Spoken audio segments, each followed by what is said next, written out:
Uyu munsi ni umunsi udasanzwe ku buzima bwacu njye na Delphine. Ni umunsi kuri twategereje igihe kirekire ariko urashyitse.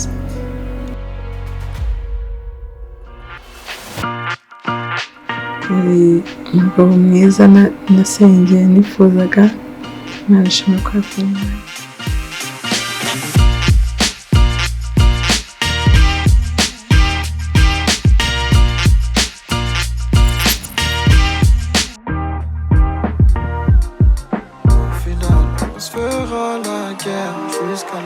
Un soldat est tombé, la petite main domptée. Je circule comme un poison dans tes veines. Si loin que tu voudras, je t'amène. Un soldat est tombé, la petite main domptée. Je circule comme un poison dans tes veines. Si loin que tu voudras, je t'amène.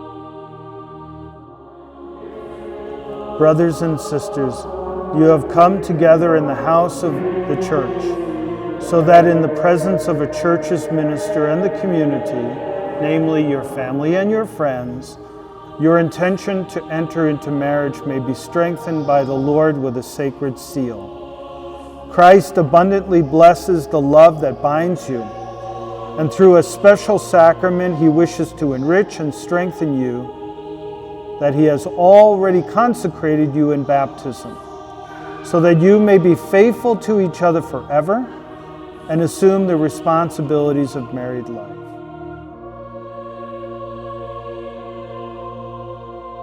May the Lord bless you, Delphine, that you may fulfill the duties as a wife and mother and be the soul and joy of the home. May the Lord bless you, Boniface, that you may fulfill your mission as a faithful husband and a caring father. Amen. The peace of the Lord be with all of you. And with your spirit.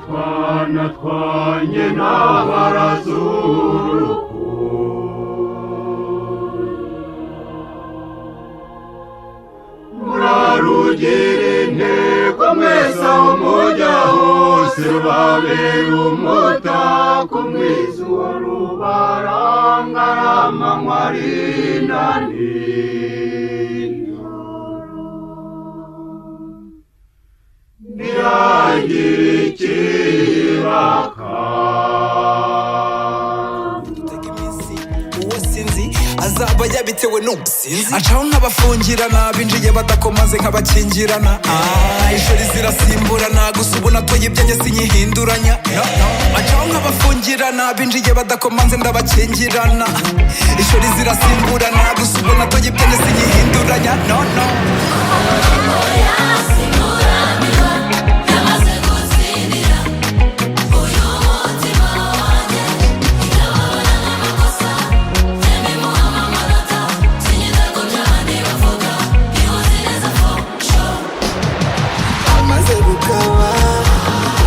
Makata, wende nyihatamye nawe ujina pata.